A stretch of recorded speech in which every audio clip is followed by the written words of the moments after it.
Hello, greetings, and salutations. Welcome aboard my podcast. I am Jason with Jay's Paradise Travels.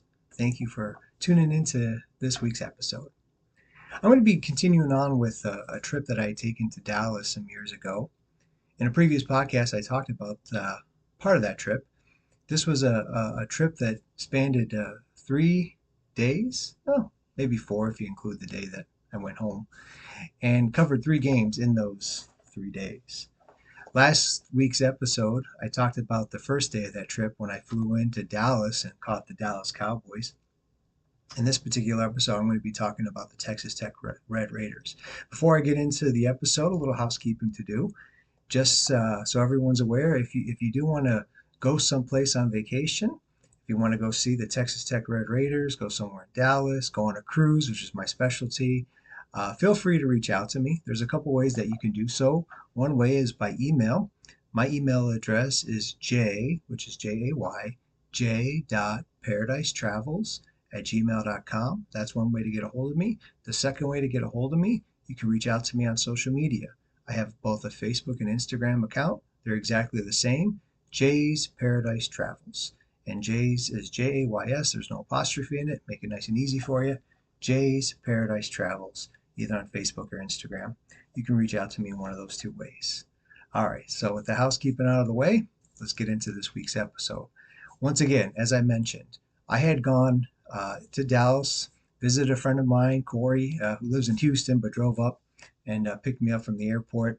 I flew in, excuse me, on the day of a game. That was the Dallas Cowboys game, which is the last episode. That was on Thanksgiving Day. So it was that weekend that I was traveling. Um, and in that time span, we saw the Dallas Cowboys on Thursday. On Friday, we had seen the Dallas Stars, which I'll have to get into in another podcast. And then we saw the Texas Tech Red Raiders on Saturday. So here's just a little thing with me. You may think this is dorky, I don't know, but I actually have a spreadsheet that I use when it comes to grouping together teams that are in the vicinity of each other. And every year when schedules come out, I'll pull that up. I'll look at the schedules and I'll see when those teams that are in that same vicinity are playing, and from there I'll record it and see if it works out with my schedule to go, see it. I had actually, so Texas Tech is in Lubbock, Texas. If you're ever heard of it, familiar with it, I don't know. Which is not exactly close to any major city. Dallas was the closest one that I could think of. But even with that, it's about a 5 hour drive away from each other. They're not exactly around the corner. Like this past year, I went and saw Stanford and Cal, which are only, within a half hour to an hour of each other, and that's just with traffic. They're not far distance wise. And then the San Francisco 49ers are all in that Bay Area. But Dallas and Lubbock are, not exactly right next door either. It's a 5 hour distance away from each other, but that was the closest one that I could see around it. So I actually lumped them all together. And when I did the scheduling, before I had seen already the teams that were in Dallas, I had seen the Texas Rangers years ago, and I had seen the Dallas Mavericks years ago, which I've even done a podcast on that too. This is kind of along with this Dallas theme that I've been going in a row. So I had seen those two teams before, but I hadn't seen the Stars. I hadn't seen the Cowboys. And so I lumped in Texas Tech, and it just worked out perfectly that Thanksgiving Day weekend back in 2022, they played Thursday, Friday, Saturday, boom, boom, boom. And I talked to my friend Corey. He was up for it. And so he drove up, picked me up, and we had a good time that whole weekend. And I want to say that of this weekend that I had to spend with my buddy and get to see all these games. Had a great time, great weekend. This particular day was a little more special for me, and I'll get into it in a minute. Um, but they were all great in their own way. Every single day that we had, but this one did hold a little specialty to my heart. And again, I'll talk about that in just a moment. So we started the day in Dallas. I'll mention that. We started in Dallas because on Thursday, Friday, we saw the Dallas game. So we were in the same hotel Thursday night, Friday night. Nice enough hotel. And then we were checking out on Saturday morning and making that 5 hour long drive over to Lubbock. As I mentioned, it's not exactly next door. There's a long ways away. And while on the way, so thankfully Texas Tech had a night game. If they would have had like a noon game, we would have been having to leave at like, you know, 5 in the morning or something like that in order to try to make it. Thankfully, they had an evening game, so we didn't have to, uh, rush to leave that following morning, especially when we got home, late at night, Friday night from a hockey game. We end up start driving out there after we check in, and this this day was the last Saturday in November, which Michigan always plays Ohio State in that day.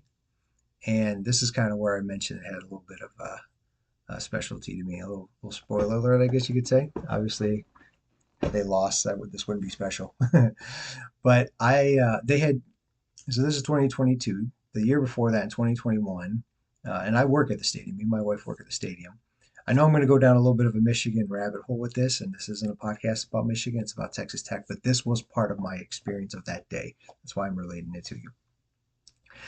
But yeah, so me and my wife work at the stadium, and the season before that in 2021, after the first year back after COVID, and COVID year, Michigan was not great at all. But they turned it around in 2021.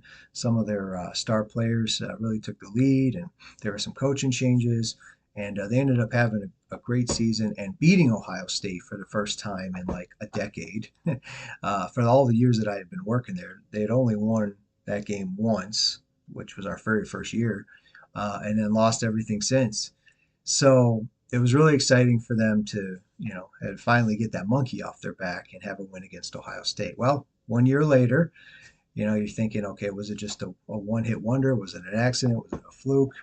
Now they got to go to Columbus, and they had not beaten Ohio State in Columbus since I was like a teenager, back in like the early 2000s. And I did remember that game too. um, but they had lost so many since, and it was, in my mind thinking, all right, it's cool to have a victory. Can they actually beat them on the road? I was so anxious and nervous about that game, um, that I didn't want to watch it. Of course, I recorded it. I didn't want to watch it. I didn't want to see the score. I didn't want to hear anything. I didn't look at my phone. Nothing. Like for that long trip out there, that 5 hour trip from Dallas to Lubbock, I was like not listening to anything incommunicado. People were, I could feel my phone buzzing too, text messages and things like that. Obviously I got a lot of friends that are, Michigan fans. We all hang out together, watch games together. And uh, I was not paying attention to it. I did not want to know. I didn't want it to ruin my day. I didn't want it to ruin my trip. And I just had a feeling like, okay, it's one thing to win after a decade at home, but can they do it on the road and whatnot? So I didn't want to, I didn't want that to ruin it. So I just ignored it the whole time. Well, during that 5 hour trip, you try to think, okay, it's in the back of your mind. They're playing, what could be happening? And my friend Corey, he's driving, and we're talking, but also, we really came to appreciate. I didn't know this about him, and maybe, actually, no, I take that back.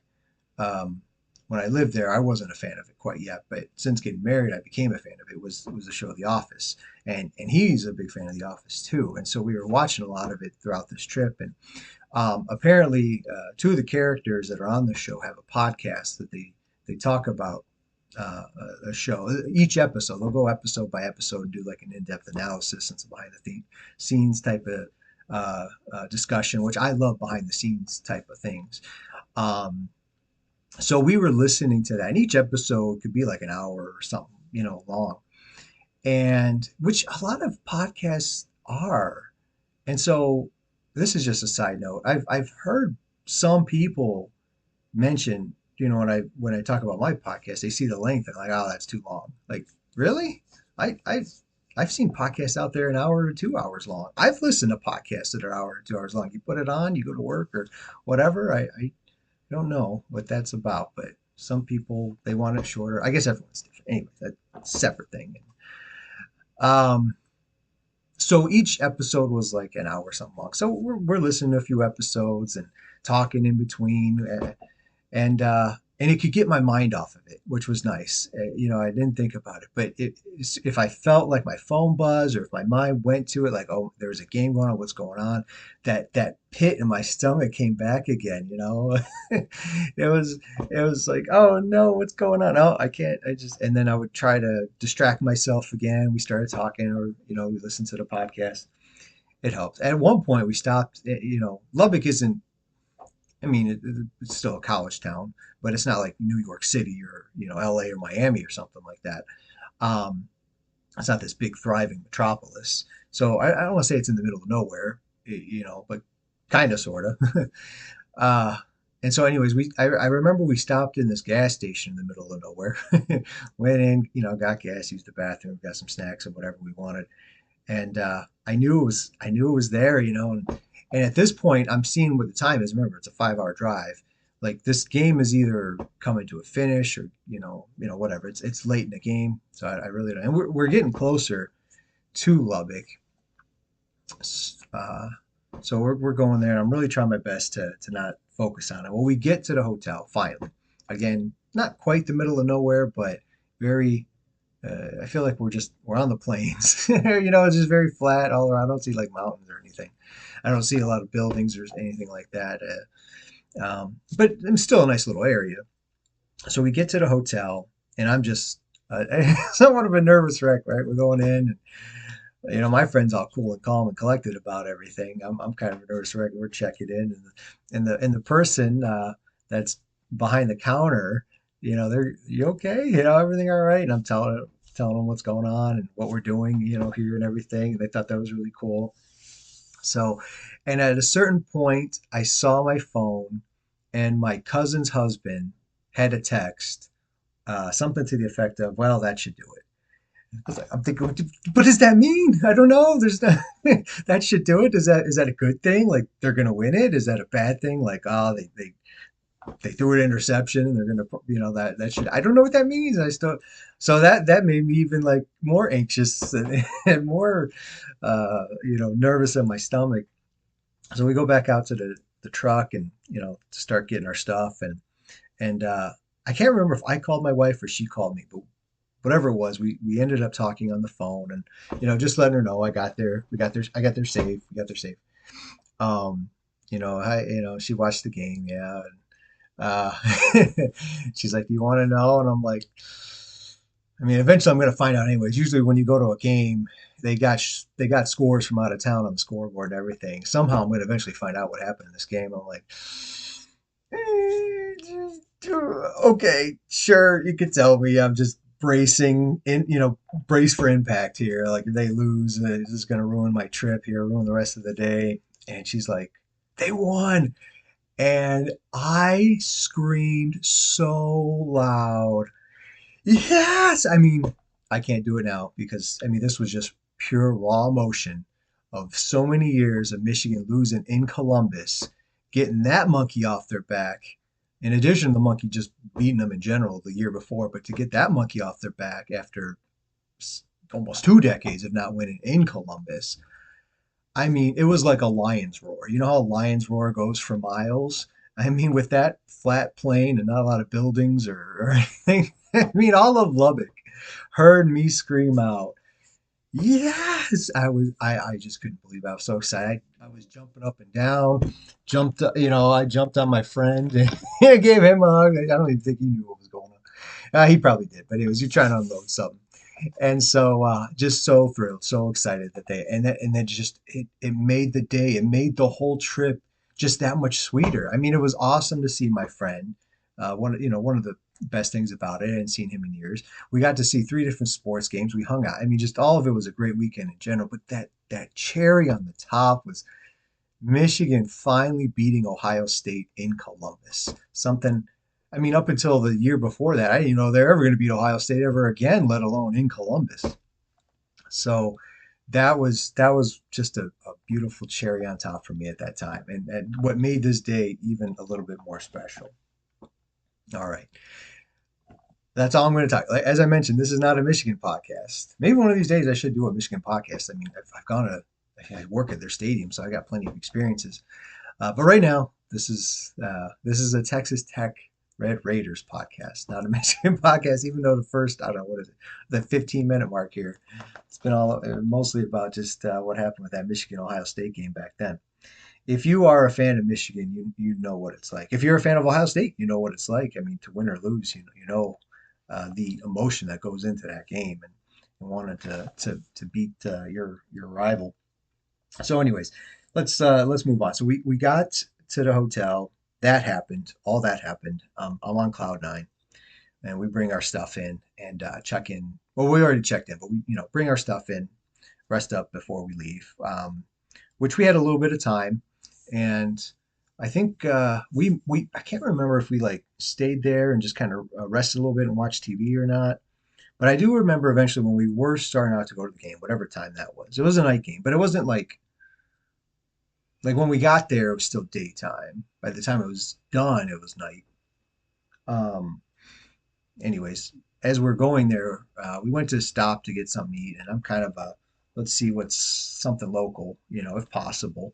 Uh, like I can get McDonald's at home, or something like that.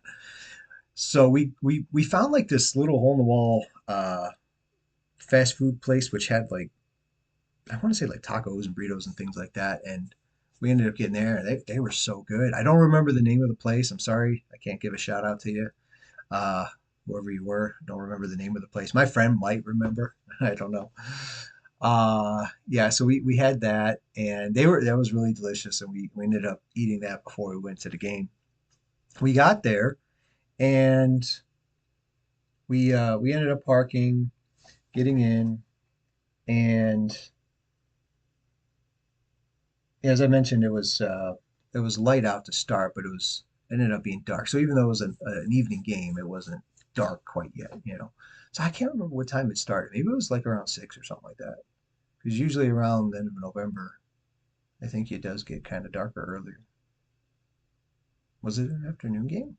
No, no, it wasn't that. I think it was an evening game.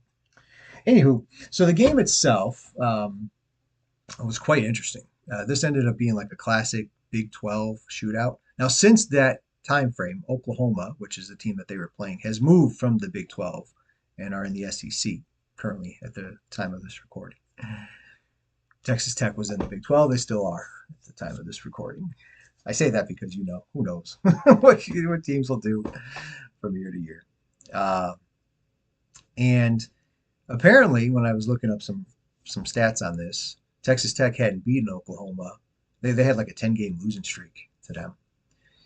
Anyways, Oklahoma though did jump out on Texas Tech and ended up having by the second quarter a 17-0 lead. They scored two touchdowns in the first, made it 14-0. Kicked a field goal in the second, had a 17-0 lead. And then after like exchanging some touchdowns and Texas Tech missed the point after attempt, it ended up being a 24-6 game. So Oklahoma had an 18-point lead. And uh, my friend actually is an Oklahoma fan. He didn't even know that's who they were playing, when we first discussed it until much later. He's like, "Oh, we're gonna go see Oklahoma." He's excited about that. Like, yeah, how about that? So we got to the game. He's got his OU stuff on. I don't have this shirt. This is I bought this specifically for the podcast. I think I probably was in this Michigan um, hoodie that he bought me years ago as a gift, friend to friend, which I love and still have to this day. I think I had that on, and so we weren't exactly. How do I put this? I was a little torn. Like usually, I'm going for the home team, right? But my good friend is there. He's rooting for the road team, so I was kind of like torn between it. I kind of rooted for both in a way. I would root for Texas Tech, but then when Oklahoma did well, for my friend's sake, I would root for them too. And it was like rooting all the time because it went back and forth. So it started out 24-6 by the second quarter, but Tech came back with a vengeance there, and they ended up getting some touchdowns, had a big catch and run at the end of the half, ended up kicking a field goal, and actually even uh, made it close. So it was 24 to 23 at halftime.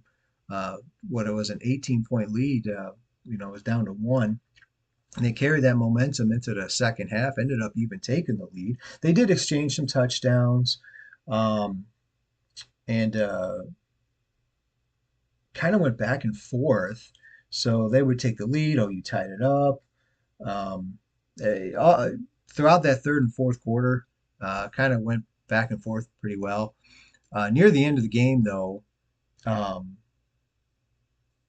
with OU having a lead, they as time expired. Again, I'm looking at my notes trying to remember it all too. As time expired in the game, so they kicked the field goal. Texas Tech kicked a field goal at the end of the half to cut the lead to one, and then down by three, they kicked a field goal at the last second of the game to tie it up to send it into overtime. It was tied up 48-48. Again, high scoring game. Going to overtime, and OU gets the ball first. OU had a third down and whatever it was, and Dylan Gabriel got sacked on the play. And I forgot that Dylan Gabriel was at OU. So this season, he was at Oregon and lit it up with the Ducks and came into Michigan Stadium and lit them up too. But I forgot. I mean, I guess I kind of remember he was at OU, but I forgot that I had seen him live play before I saw him, coming to Ann Arbor. He had a big game. I mean, he had 449 yards total, six touchdowns, but that sack kind of pushed him back a little bit. They missed the field goal, and Texas Tech got the ball, and over, afterwards, and ended up kicking a field goal and winning the game in overtime, 51-48. Texas Tech Red Raiders ended up pulling up the victory. I don't know if it was an upset necessarily. I think both teams at the time were like 6-6. Um, and Texas Tech, I mean, they were both bowl eligible. Texas Tech hadn't beaten OU in 10 years. And for Texas Tech fans, I understand that excitement. They stormed the field afterwards because, like I said, at that point, Michigan hadn't beaten Ohio State and Columbus since like the early 2000s. So I get it. But then I felt bad for my friend, too. It's kind of like a torn emotion. You're happy for the home team because that's normally what I do. But for my friend, disappointing for him. He, I mean, he took it cool though. Like I think, like he's a big OU fan, but for the longest time, like I feel like up until recently, maybe I kind of just grew out of it, but I didn't get. No, I don't know how to describe this. I don't know if the emotions that I had with the Michigan Ohio State game, the nervousness, the anxious energy that I had deep down inside, I don't know if I still have that. And I don't know if my friend would have had it for OU. Like I think OU losing, he was bummed but not like mad. I probably would have been mad. I would get in bad moods whenever my home team's lost. I think I've kind of grown out of that. There's more of like a disappointment now. Well, that's a shame kind of thing. Um, I think after uh, you know there was a certain moment in time where something snapped in me where it's like, all right, no more of that. you know, so I don't know if I get as heavily emotionally involved as I used to, which is probably a good thing because I would get like really upset when they lost, but then I would be super highly ecstatic when they won. Now it's a little bit more even kill. Anyways, I'm going off on another rabbit hole with that one. So he was bummed, but he wasn't like in a bad mood. And I think at the same time, like because you know, we're here together, we're buddies, and he's having a good time, good weekend. I think that he didn't seem like he was angry, which is good. And I thought it was kind of interesting too that they not only ended that streak, but they went to a bowl game. They beat Ole Miss in a bowl game, so they actually had a pretty good end to the year. Texas Tech, that is. OU, this was, I mean, I remember OU just being dominant in the Big 12 for many years, um, with Bob Stoops and then even Lincoln Riley. I think this was Brett Venables, maybe it was his first season with them. They weren't they weren't as hot, 6-6, and whether I mean I know they went to a bowl game, but what happened I didn't look up. But anyways, yeah, that was just kind of interesting. Another interesting too, that was to me kind of interesting. Like later on, after I recorded this game too, and watched it later on, and one of Michigan's old quarterbacks, Devin Gardner, he was doing the color commentary with the game, and so I remember like, so I've listened to him and another local guy that does podcasts here. They and they're on the radio. I think. On like the AM station at the FM, but his name's Sam Webb. And both of them, like whenever they get together and talk, like I really enjoy their podcast. I really enjoy their program. And more than likely they are not listening to this podcast, But if they are, know that I enjoyed it. And I was there at that game, and when Devin Gardner was calling it too. So later on, he eventually, like I remember listening to him later on after listening to podcast. And he referred to being at that game. And I was like, I was at that game too, but I have no way of telling him that. Unless he's somehow miraculously listening to this podcast, which again, I highly doubt he is. All right, so that was the game itself. Really, really good finish. Like I said, fans stormed the field. Good atmosphere too. So as I get into like talking about the stadium and the atmosphere in the stadium. So it's not like this humongous stadium, but it's not super tiny. It's a good size. We parked across. Um, it's like a highway, right next to it. We were on the other side, and we took a bridge. We walked over a bridge in order to get to that side. They have a press box on one of their ends. We were on the other side of the press box, and that was the side that we ended up, coming in through with that on that bridge. Well, the press box is, decent size. And I remember seeing, I think I saw a picture of it, but I just remember with this stadium and this team years ago watching it at a friend's house when I lived in Houston. It was Michael Crabtree, and they upset Texas on like a last second final play where they threw, I forgot who was the quarterback. Was it Graham Harrell? But they threw a pass to him, it was like an out route. Michael Crabtree caught it. He was like double covered by two Texas players, got away from him, scored a touchdown, won the game. So that was to be able to, I remember that memory, and I was like, all right, cool. I'm at the stadium where it is. So it's interesting. I didn't, it's funny. I never mentioned this in my podcast last podcast with the Dallas Cowboys. They play at AT&T Stadium. Texas Tech is also AT&T Stadium, but I think it's Jones AT&T Stadium. I think that's the official name, which the other one is not. And it's funny because Jerry Jones owns the Dallas Cowboys. So you think that if one of them was going to be the Jones AT&T Stadium, it would be the Dallas Cowboys. It's not. It's the Texas Tech Raiders.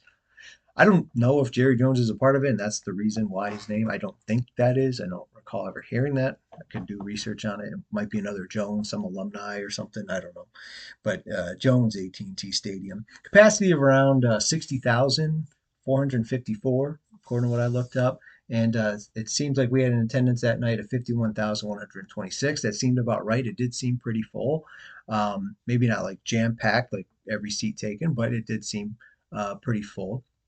And a couple of unique things that I thought was kind of funny and one I loved. I'll talk about the funny one first here about Jones AT&T Stadium. So they have like a little tradition um, of just throwing tortillas up in the air. And I don't know if anyone ever got on the field. They probably did. And I'm like, huh? What's going on with all these tortillas being flung all around? And I think I was asking around, and one of the fans that were sitting next to us kind of told the story. Now, whether or not, I don't know. I didn't look it up. This is based on what they were telling me. Hopefully, it's true. Anyways, but I guess years ago, many years ago, I think they were trying to recruit somebody to come, to play at Texas Tech, and um, they didn't go there. I think they ended up going somewhere else. And I think someone asked about him, his thoughts about, there in Lubbock and Like, well, they got good tortillas there. Something snarky like that, I guess. And Texas Tech fans, I don't know if they took it to heart or what exactly they felt about it, but kind of became a thing so that when he eventually came to play against them, they were like throwing tortillas on the field or at him or something like that. And that I think it just became a thing. I've never gone to a football game where people are just throwing tortillas. I should have took one and just ate one. Would have gone good with the beer that we had. Yeah, I think my friend got me a beer. Yeah, my friend does like beer. That's like one of his favorite drinks. Not an alcoholic or drunk or anything, by no means. He always drinks in moderation. I want to make that clear. But he's one of my only friends that I know that he loves the taste of beer. Like that is his favorite drink. Doesn't go ever too far with it, but just like if your favorite drink might be Coke or Sprite or something like that, his favorite drink was that. And he introduced me to a beer called Shinerbach, which I really enjoy. They didn't have that at the game. That was a Texas thing, which I do think we do now have that in Michigan. I don't get it too often. It's like drinking wheat beer. It's very smooth. I mean, it's like, or not wheat beer. It's like drinking wheat bread. It's just very smooth, very good. And I'm not usually a dark beer kind of guy. I'm not even a humongous beer guy, to be honest with you. And for guys out here listening to think any less of me, oh well, whatever. Just it's not like my favorite thing. I do drink it, if I'm watching a game, whatever. I'm not against it. Just not my go-to. I think because I have more of a sweet palate, so beer's not really necessarily a sweet drink. But I'll drink it. And I think he got one, grabbed me one, so that was nice. And then we had the tortillas. I should have ate some tortillas. There's there instead of flinging it, I should just ate one. Nice people that were around us, and sure enough, they did have like the scores on the scoreboard. But again, I had recorded the Michigan game, so I didn't want to know. People around me saw it and they were like congratulating, "Hey, good job on the win today." Like, yeah, thanks. I mean, I didn't do anything, but yeah, glad they won. But I was trying my best not to look at it, and I was really thinking like if I can avoid the scoreboard, but it's hard not to see it because during in between plays, they're showing replays and out of town, whatever. Um, I was able to I was able to not see it, which was nice. I was able to go out. So I didn't know. I thought I may have saw it, and I kind of figure like if they won, they probably won, like barely, maybe by a point, a couple points or whatever. When we got back from the game, I ended up watching some of it that night. As we were kind of like going to bed. We had The Office on. What a shock! And I started watching some of it, and then the next morning when I woke up, I think I was up before him. I kind of put it on too. I don't think I did. I get to watch the entire game that night and the next morning, or I just watched some of it and watched the rest when I got home. One of the two, anyways. But they ended up winning quite handily. It wasn't just like a 1 or 2 point game. It was like a 20-something point game. I was shocked that they were able to do that. I was shocked they won it at all, let alone by that much. The following morning, though, I will say this about the hotel we stayed at, which again I don't remember the name. Shout out to them, even though I don't remember the name. But it was a cool hotel in the fact that we had two king beds. I don't know, it's very rare that I go to a hotel and when there's two separate beds, it's usually queen. This was two king beds, so good size room, and they had a awesome breakfast buffet that I loved, and in particular like their waffle bar, their waffle buffet, whatever you want to call it, was the best I had ever seen. And I don't know why, I just love you pour the waffle batter in there, you turn it around, and it heats up, whatever. I get excited about that. Maybe because I don't eat. I'll have waffles, but it's like you know frozen. Put them in the toaster kind of thing. I don't do the whole batter and the flip thing unless I'm at a hotel. Well, anyways, they had that, but they had, I mean, like a ton of things to put on it. So I mean, I loaded that bad boy up so much that my doctor would probably hate me if he knew what was on that. It was so delicious. I took it back up to the room, but with other things that I had gotten, had a nice breakfast to kind of like hold me over. Because we had a 5 hour drive back to Dallas. So I had this big breakfast. We were watching The Office. We did that 5 hour drive back. He dropped me off and ended up driving back to Houston. I had more power to that guy. I really appreciate him, doing that. And then I got some barbecue when I was at the Dallas airport. It was actually really good. I was sitting down watching some football, just in a good mood. Like I was like, this was a great weekend, and like I said, the cherry on the top. Michigan beat Ohio State, and I was in a good mood. I'm sitting there enjoying the barbecue and watching football at the airport, just waiting for our flight to come. Which I think our flight got a little delayed going home. I was on Spirit, which isn't exactly the most comfortable ride in the world. Uh, they'll get you from point A to point B. I'll say that about them. That's that's something about them. uh, you know, but all in all, a great weekend, and that was a great day. And like I said, a little just because of that little cherry on top of Michigan being that's what made it even a little bit more special for me that day. Was I mentioned it at the beginning there. Trying to think if there's anything else in my notes, but I don't want to stop and read my notes and just leave this dead air. I want to be able to still, because that doesn't, you're probably not going to be interested in that if you're just dead air. But at the same time, I'm not going line by line. I'm just seeing all the little things mental notes that I put down that I might not exactly remember. Oh, there was no upper deck in Jones AT&T Stadium that I remember. I think it's just all one kind of bowl. And and the thing I love about it, I mentioned the funny thing, and I forgot about the thing I loved. They're arches. So on the side where the end zone, where it's right butted up next to the highway that we walked over, there's a ton of arches that line that end zone. And I love arches, and I thought that was a really cool thing. Not every stadium has arches in them, and I love arches.